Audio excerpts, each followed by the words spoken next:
les amis, bonjour, j'espère que vous allez bien. Bienvenue dans cette nouvelle vidéo où on va vous présenter donc une Volkswagen Phaeton de 2008. Voilà, c'est un 3 litres TDI, c'est une voiture donc de luxe qui est assez rare, qu'on voit pas beaucoup. Et c'est des voitures de connaisseurs. Donc aujourd'hui on se retrouve avec mon ami Julien. Ça va frérot? Très bien. Bah, écoute, merci beaucoup d'être venu sur la chaîne YouTube. Donc frérot, qu'est-ce que tu peux nous dire un petit peu sur ta voiture esthétiquement déjà, l'extérieur? Alors esthétiquement, qui a été fait, il y a la calandre, le logo Airline ainsi que le logo Volkswagen et la calandre qui a été personnalisé en noir. Ouais. On est sur les rétroviseurs aussi qui ont été peints en noir, ainsi que les 4 jantes pour la couleur noire Lamborghini Urus qui est sortie en 2020. Ok, ouais, c'est très joli. C'est une couleur qui était très brillante et je trouvais ça sympa. C'est clair. Les étriers de frein aussi ont été peints, c'est une peinture spécifique pour étrier de frein. Très bonne facture, livrée avec un kit, les gants, le pinceau, tout ce qu'il faut pour travailler, quoi. Donc c'est toi qui les as peints, tes étriers? Voilà, tout ce qui a été fait sur le véhicule, hormis les 4 jantes, c'est moi qui l'ai réalisé. Ouais. Ok, très bien. Voilà, après vous avez le teintage des vitres. Le teintage des vitres, c'est un teintage feuilleté qui est à l'intérieur du double vitrage, car c'est du double vitrage, ouais. Qui a été mis en fait entre les deux vitres. Donc en fait, c'est ce côté violet, c'est pour l'anti-effraction. D'accord. Voilà. Donc ça fait double feuilletage et en plus anti-effraction. À l'arrière, ce qui a été fait, il y a le teintage des feux arrière avec le covering le plus sombre que j'ai pu trouver pour vraiment coller au maximum avec le côté des jantes. Ouais. Pareil pour le logo Phaeton, j'ai mis vraiment un moment avant de le trouver d'origine, peint en noir et de pouvoir peindre le logo pour que tout soit vraiment fondu dans la même couleur. Oh, franchement, c'est un beau style. L'antenne aussi, l'antenne GPS a été changée pour une antenne plus volumineuse, pour qu'elle soit remarquable et qu'elle fasse aussi ressortir encore une fois le noir qui a été posé. Vu que le véhicule est très large et très grand, ouais, c'est clair. Je voulais casser ce côté gris clair. Non, là, tu as une bonne coupure, là. Le gris et le noir, franchement, ça se marie très bien. Après, je garde le côté alu sur le tour des vitres, les choses comme ça, parce que ça lui garde son côté limousine et c'est vraiment la première chose à faire, quoi. Ouais, tout à fait. Sur l'aile, on peut voir très clairement un léger ovale qui a été rebouché en fait il y a plus de 3 ans maintenant par des carrossiers en Italie, puisque ce véhicule est importé d'Italie car il était au consulat italien. Ok. Donc porte-drapeau s'est levé sur cette aile arrière. Ah d'accord, donc c'était une voiture comme ils disent là de... Diplomatique, ouais, diplomatique. De consulat, de gens un peu importants qui se déplacent beaucoup dans la journée. Ok, d'accord. Voilà. D'accord, ah, ben ça c'est une belle petite histoire pour cette voiture. On peut retrouver aussi des légères rayures qui ont été faites par le gyrophare qui était par le imposé, gyro, ouais, tout à fait. À l'époque aussi. Donc j'ai pas voulu tout penser pour qu'elle soit neuve parce que c'est quand même l'histoire de cette voiture. Ouais, c'est clair, il faut la garder authentique. Voilà, je trouvais ça important de le signaler. Voilà. Pour le coffre, ce qui est un peu particulier, c'est que le logo apparaît comme un logo tout ce qu'il y a de plus basique, mais en fait c'est vraiment le bouton pour ouvrir. Ah, c'est le bouton, voilà, d'accord. C'est le bouton pour ouvrir. Okay. Une fois que le coffre est ouvert, on a une capacité quand même qui est de 518 litres exactement, donc des valises on en met. Ouais, c'est clair. On a une roue de secours, devez connaître le modèle. Ah oui. C'est une roue de secours d'origine. Ouais, d'accord. Elle est badgée Volkswagen à l'intérieur et pas Audi. Donc voilà, c'est des petits détails qui font le véhicule. Ouais, on comprend mieux l'histoire du véhicule. Voilà. Alors à l'intérieur de la voiture, déjà on a le chargeur 6 CD et le DVD qui est dans la boîte à gants. On est sur une boîte auto 6 vitesses en S-tronique, donc basculante, vous pouvez passer les rapports vous-même manuellement. En manuel, ouais. Voilà, on est sur un frein à main parking comme les Mercedes avec câble et pédale, 3e pédale. Voilà, quand vous mettez la clim ou autre chose, il y a les volets indépendants qui s'ouvrent et qui se ferment au niveau de l'horloge ou de chaque côté du véhicule. Ouais, l'horloge c'est vraiment classe. Hein. Voilà, à l'époque c'était la marque Cartier qui faisait le mécanisme qu'il y a dedans. D'accord, ok. Le cuir, c'est sélectionné uniquement sur des taureaux parce que malheureusement les vaches ça peut avoir des varices et le cuir est de moins bonne qualité à cause de ça. Tout comme le bois qui a été sélectionné, c'est une ronce de noyer spécifique qu'on retrouve uniquement chez Bentley et dans la Phaeton de chez Volkswagen uniquement. Voilà. D'accord, parce qu'en fait cette voiture c'est un mix en fait. Voilà, alors cette voiture c'est une Bentley Flying Spur rhabillée par Volkswagen parce que Volkswagen en fait travaillait en coalition avec cette marque là à l'époque pour créer une limousine grand luxe pour les pays orientaux.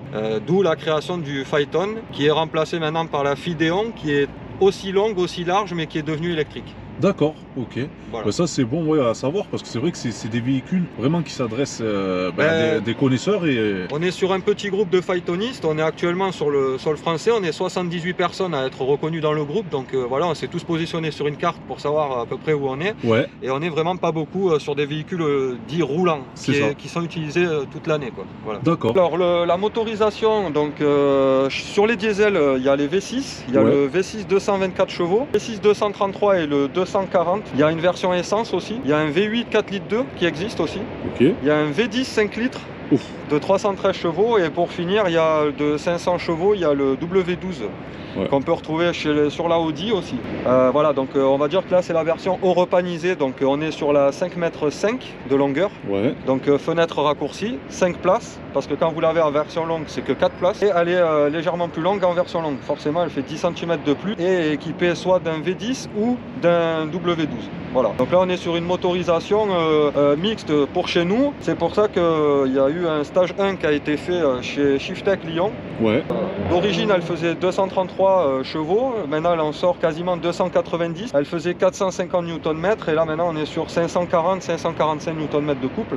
Ok. Donc pour un véhicule qui fait 2,7 tonnes, ça paraît pas impressionnant, sauf qu'elle a autant de poussée à 0 qu'à 100 km/h parce que le couple est toujours là. C'est ça, c'est ça. Là on voit donc c'est des filtres à pollen qui sont là, c'est ça? Les filtres à pollen sont placés sur le dessus comme les particularités Bentley, voilà, les vérins aussi, les vérins de coffre sont Bentley, beaucoup de choses sont affiliées à la marque Bentley, c'est pour ça qu'on ne retrouve pas forcément les pièces de la Phaeton chez Volkswagen, mais peut-être plus facilement parfois chez Bentley, parce que c'est des distributeurs de gros moteurs, ils ont l'habitude de gérer ces modèles-là, alors que chez Volkswagen, ils font venir des fly techniciens, ça s'appelle, de Marseille, par exemple pour Arles, moi qui suis de Arles, ils les font venir de Marseille pour travailler sur le véhicule. D'accord, voilà. ok. Parfois mieux d'aller directement chez Bentley si vous avez une pièce d'origine que vous recherchez pour ce véhicule-là en particulier. Quand on fait un changement de roue, il y a le mode cric. Donc en fait, il faut appuyer simultanément sur les deux boutons qui servent un à rendre sportif les amortisseurs et l'autre à lever ou descendre le véhicule pour des passages un peu particuliers de rivière ou de choses un peu bizarres. Et en restant appuyé 5 secondes, on passe en mode de cric, les 4 jambes d'amortisseur deviennent très dures pour pouvoir justement accéder au démontage des roues. Sinon sans ça, on ne peut pas les démonter. Les essuie-glaces, c'est la même chose. Il faut rentrer dans le poste sur véhicule qui est marqué là. Dans le véhicule, il y a une session avec les alarmes, les profils, le volume sonore de l'alarme et des éclairages périmétriques qui entourent le véhicule. Pour le changement des essuie-glaces, il faut aller sur entretien et service par exemple, amener les essuie-glaces en position de remplacement et là vous pouvez les changer à partir de maintenant. Sinon sans ça, ils restent à l'intérieur, vous ne pouvez pas y accéder. Voilà, c'est des petits détails sur la Phaeton qui sont particuliers et que j'ai trouvé marrant à présenter aussi. Ouais, c'est clair, c'est clair. Voilà. Il y a aussi un volet pour l'arrière pour le soleil, pour éviter d'être ébloui en plus du film teinté. C'est la classe. Les amis, nous voici à bord de cette magnifique Volkswagen Phaeton. Donc voilà, par rapport à la conjoncture actuelle, on a préféré avec le propriétaire donc mettre le masque, voilà, vu qu'on est à l'intérieur. Moi personnellement, je ne l'ai pas mis à l'extérieur, mais voilà, parce qu'il n'y a pas spécialement de risque, mais à l'intérieur, il vaut mieux le mettre, c'est bien pour tout le monde. Donc frérot, par rapport à ton auto, un petit peu quand on parle chiffres. C'est des véhicules qu'on peut acquérir aux alentours, ça va commencer à 4000 pour des véhicules qui ont énormément de kilomètres. À savoir que c'est des véhicules qui se gardent même après 500 000. D'accord. Parce que les motorisations, quand elles sont entretenues, elles tiennent vraiment énormément de temps.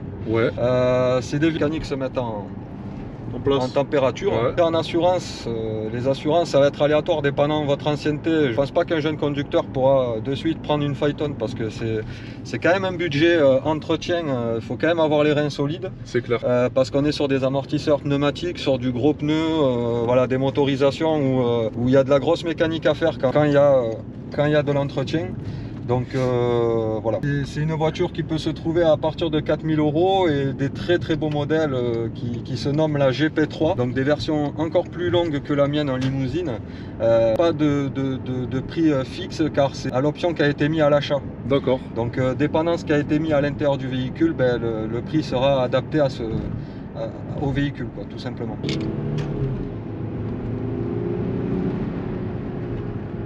Ah, on sent bien la poussée quand même, hein.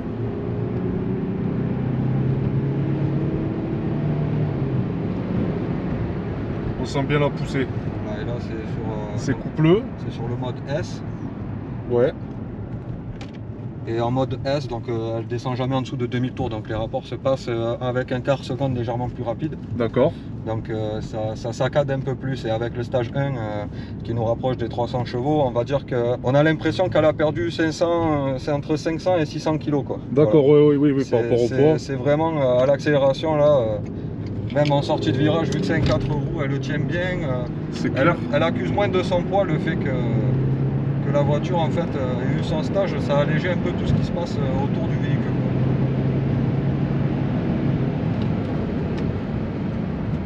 Et par rapport aux freins, est-ce que tu en es content? Alors les freins avant, on les a adaptés, on va dire, par rapport au stage 1, on a pensé que c'était judicieux de placer des étriers de la Phaeton V10, Ouais.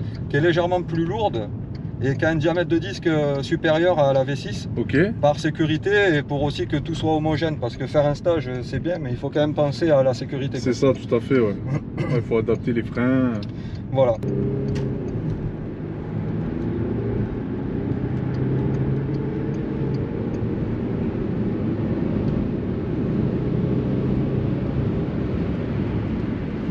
Ouais, on arrive très vite en fait à des vitesses haute vitesse, mais en fait on sent pas. C'est très fluide. C'est très fluide, ouais, c'est linéaire, on sent que ça pousse. C'est linéaire, exactement. On sent que ça pousse bien, mais on n'a pas de coup de pied au cul. C'est le but de ces véhicules-là en fait, hein, c'est simplement privilégier le confort.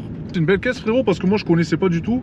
C'est la première fois donc je monte dans une Phaeton. J'ai toujours été très curieux de savoir un petit peu qu'est-ce que ça fait, et franchement c'est la classe. Si, moi je suis ravi d'avoir pu présenter ce véhicule, parce que on n'est pas beaucoup dans le groupe, et c'est vrai que ça a été souvent des véhicules soit mal présentés, soit montrés sous son mauvais jour, parce que c'est pas de véhicules hyper vendus ou qui étaient faciles à accéder. Et voilà les amis, c'est la fin de cette vidéo, j'espère qu'elle vous aura plu. Donc ça nous aura donné l'occasion de découvrir un petit peu une auto de luxe, mais qui n'est pas très connue quand même chez nous. Et voilà, donc elle est vraiment magnifique et c'est super confortable. Frérot, merci beaucoup. Ben, merci à toi d'avoir partagé mon véhicule, j'espère que ça plaira à tes abonnés. Ben grave, écoute, de toute façon tu le sais, sur la chaîne on présente de tout et c'est le but. Donc voilà, il faut que ça touche tout le monde. Super. Voilà frérot, prends soin de toi. Pareillement.